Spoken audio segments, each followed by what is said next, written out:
देख रहे हैं द लोकल जर्नलिस्ट। इस वक्त द लोकल जर्नलिस्ट की टीम मौजूद है SJSVM स्कूल में, जो कि पोर्तुगीज चर्च स्ट्रीट में मौजूद है। और आज यहाँ पर वैक्सीनेशन का कैंप आयोजन किया गया है अयाज अहमद खान साहब और महेश शर्मा साहब जी के द्वारा।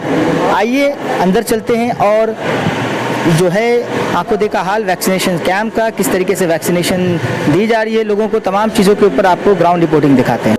गुज़िश्ता कल Ghazipur friends association, cotton street young boys club, federation of west Bengal trade association की जानिब से विशेष तौर पर बंगाल के प्रवासी और बंगाल के बाहर के प्रवासी लेबर्स के लिए, मजदूर के लिए कोविड वैक्सीनेशन कैंप का आयोजन किया गया।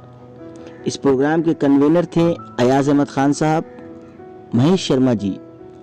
इस प्रोग्राम में मौजूद थे पश्चिम बंगाल के ट्रांसपोर्ट मिनिस्टर और KMC के एडमिनिस्ट्रेटर फिराद हकीम साहब, राज्यसभा के MP नदीमुल हक साहब, बंगाल ओलंपिक एसोसिएशन के सेक्रेटरी बाबुल बनर्जी जी और दीगर हजरात। प्रोग्राम के कन्वीनर अयाज अहमद खान उर्फ गुड्डू साहब का कहना था कि ये कोविड वैक्सीनेशन कैंप मजदूर भाइयों के लिए विशेष तौर पर लगाया गया है। वो हमारे बंगाल के व्यवसायी जगत के रीढ़ की हड्डी हैं और उनकी जान को कोविड से बचाना हमारा कर्तव्य है। आगे देखिए हमारे संवाददाता मोहम्मद इकबाल हबीब साहब की ग्राउंड रिपोर्ट। বাচ্চাদের নিয়ে কি বলবেন দাদা, যে কেসটা বাড়ছে অনেক? না না বাড়ছে না, আমরা একটা খবর আমি বলেছি অলরেडी KMC তে আমার जिस तरीके से सर कोविड को लेकर के, एक महामारी को लेकर के पूरे बंगाल में ममता बनर्जी काम कर रही है और देखा जा रहा है यहाँ पर Ghazipur friend association, cotton street और क्या बोलते हैं बंगाल ट्रेड एसोसिएशन द्वारा कोविड वैक्सीन का इंतजाम किया गया, क्या कहना चाहेंगे सर? हम तो यही कहेंगे कि ये बहुत अच्छा और नेक कदम है कि यहाँ पर के जितने लोकल मजदूर खास कर करके जो देखिए वो लोग पेट के चलते वो लोग तो घर में अपने आप को आइसोलेट नहीं कर पा रहे हैं और रह नहीं सकते हैं, उनको तो निकलना रोजी रोटी कमाना है, तो ये हर जगह जा रहे हैं। अब इससे बीमारी फैल सकती है, अगर यही लोग वैक्सीनेटेड हो जाएं तो ये बीमारी को रोका जा सकता है इसकी जड़ में। खास तौर पर इंतजाम किया गया है जो लेबर कैटेगरीज के लोग हैं, क्या कहेंगे? देखिए कहना कुछ नहीं है, अल्लाह कराने वाला सिर्फ अल्लाह ताला है, हम लोग तो एक जरिया है। ये कोशिश है और इंशाल्लाह ये कोशिश जारी रहेगी। हम बड़ा बाजार में 42 नंबर वार्ड के जितने यहाँ पे देखे जा सकते हैं सब 42 नंबर वार्ड के कार्यकर्ता है। पार्टी का ये प्रोग्राम नहीं था, ये गाजीपुर बैनर पे प्रोग्राम था। एक तो अनिल आपा हैं, इस्तारुल भाई हैं, हमारे खिदीपुर से दो हमारे भाई जाना है, फिरोज भाई, नासिर भाई हैं, फिर से शाहिद भाई हैं, शाहजहां खान है, शम्स सबरेज भाई हैं, मुदस्सर भाई हैं, हसनैन भाई हैं, अभिषेक भाई हैं, दीपक सोनकर है। काफ़ी ऐसे लोग हैं जो हम लोग एक दूसरे से जुड़े हुए हैं और कोशिश करते हैं कि 42 नंबर वार्ड और जोड़ा साकू में जितनी परेशानियां हैं अपने मिलकर इसको मिटाएं। तो ये भी एक छोटी सी कोशिश थी कि जितने मुडिया मजदूर लोग जो यूपी में रहते हैं, बिहार में रहते हैं, जो अपने घर में तन को छोड़ के, बाल बच्चा को छोड़ के यहाँ पे जो काम कर रहे हैं, तो हमारी कोशिश है कि जो वैक्सीनेशन से अभी तक अधूरे हैं, तो हम चाहते थे कि उनका भी वैक्सीनेशन हो और आने वाले दिन में हमारी कोशिश रहेगी कि फर्स्ट डोज खत्म होने के बाद सेकंड डोज भी उन्हें करने का इंतजाम किया जाए। बच्चों के लिए कुछ इंतजाम किया है थर्ड वेव में? बच्चों लेकर देखिए ऐसा भी थर्ड वेव का जहाँ भी अभी जो खबर आ रही है, अभी तक ऐसा कुछ जो सिम्टम बता रहा है, बच्चों को बुखार आ रही है, खांसी आ रही है।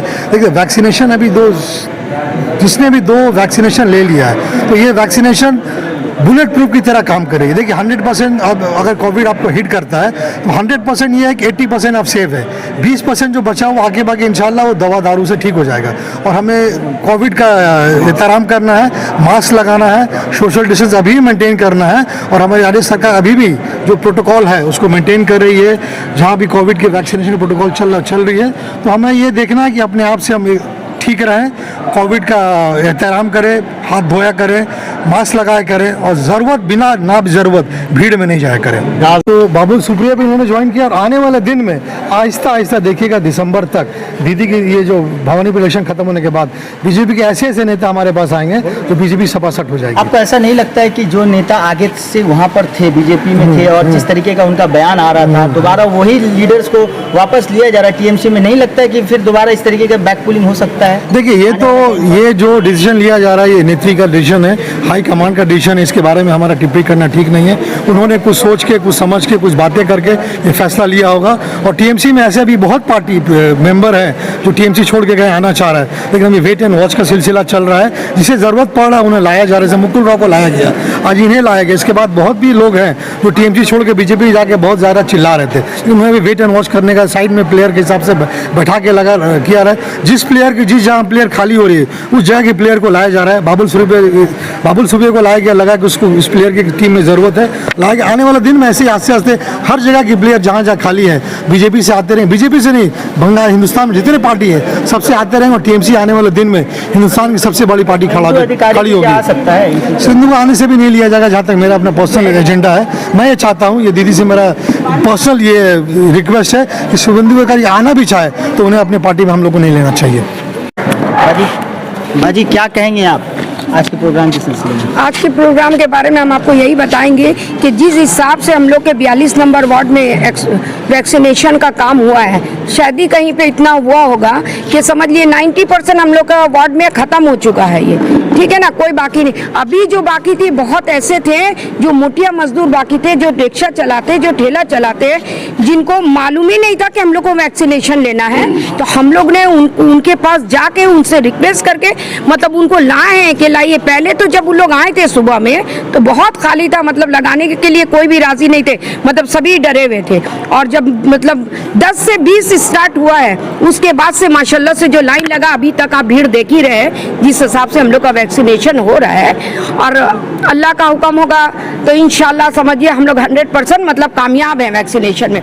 और सबसे ज़्यादा वैक्सीनेशन हम लोग का कलकत्ता में हुआ है। और हर आदमी, हर संस्था बोलिए, हर पार्टी के लोग बोलिए, बढ़ चढ़ के उन्होंने हिस्सा लिया है इस प्रोग्राम में।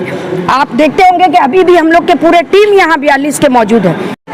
महेश जी, ऊपर वाले ने आपको एक बहुत बड़ा कार्य दिया, लोगों की जान बचाने का। वैक्सीनेशन ड्राइव आप लोग चला रहे हैं, क्या कहना चाहेंगे, कितना संतुष्ट है सर? हम एक राजनीतिक नेता हैं, एक राजनीतिक पार्टी पर अपना विश्वास रखते हैं।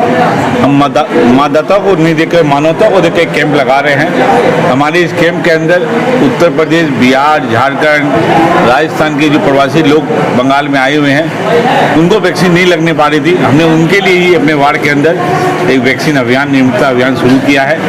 अभी तक हमने 6 कैंप कर चुके हैं। 6 कैंप में कम से कम 1500 लोगों को वैक्सीन लग चुकी है। और खुदा जी का साथ रहा तो और कैंप आगे हो सकता है। और उस कैंप के माध्यम से हम जो गरीब मजदूर भाई हैं जो वैक्सीन के नाम से घबरा रहे थे उनके मन का जो डर हमने निकाला है। और हम कोरोना को वैक्सीन लगा के हरा सकते हैं, ऐसे हम कोरोना को नहीं हरा सकते। रक्तदान महादान, कितना बड़ा दान। धन्यवाद। इस वक्त हमारे साथ मौजूद है सुशील पोद्दार जी, इनसे बात करते हैं। सर, कोविड के वक्त से ही आप फील्ड पर हैं और काफ़ी सारे लोगों को डोज दिलवाने की कोशिश में लगे हुए हैं। सर, क्या कहना चाहेंगे, किस तरीके से काम हो रहा है? देखिए, ऐसा है कि जब नवान्नों में मीटिंग हुआ था मई के महीने में, तब हमारे माननीय मुख्यमंत्री जी ने कहा था कि हर आदमी को वैक्सीन जरूर लगना चाहिए। और अधिक से अधिक मात्रा में आप लोग व्यवसायी समितियां भी आगे आइए जो वैक्सीनेशन हो सके। आज उसी का अंजाम हम लोग देख रहे हैं कि कलकत्ते में 100% आप बोल सकते हैं, कोई 1-2% बचा हो तो बता नहीं सकते हैं, फर्स्ट डोज हो गया है, फर्स्ट डोज कंप्लीट हो गया है। और सेकंड डोज भी आज हम 70-72% के कंप्लीट पे हैं। आशा करते हैं अक्टूबर के महीने में सेकंड डोज भी कंप्लीट हो जाएगा। इस तरह ये स्पीड अगर चलती रही तो बंगाल में भी अभी धीरे धीरे काफ़ी वैक्सीनेशन की संख्या बढ़ रही है। और इस कोरोना काल में हम लोगों ने जो पाया है कि यही एक दवा है और तो कोई दवा नहीं है। वैक्सीन, एक आदमी को एक वैक्सीन लगना मतलब एक जीवन दान है। उनका यही मकसद होता है, उनके जाने से, उनके चाहने से अगर समाज का कोई भला होता है, इंसानियत का कोई भला होता है, हर जगह पर वो काम ऑपरेट करते हैं। फील्ड को खुद सेलेक्ट कर लेते हैं, चाहे जैसे कि नाते बता रहा कि चाहे वो स्पोर्ट्स का फील्ड हो या सोशल का फील्ड हो या पॉलिटिकल फील्ड हो, हर किसी में बढ़ चढ़ कर मोटिवेट करते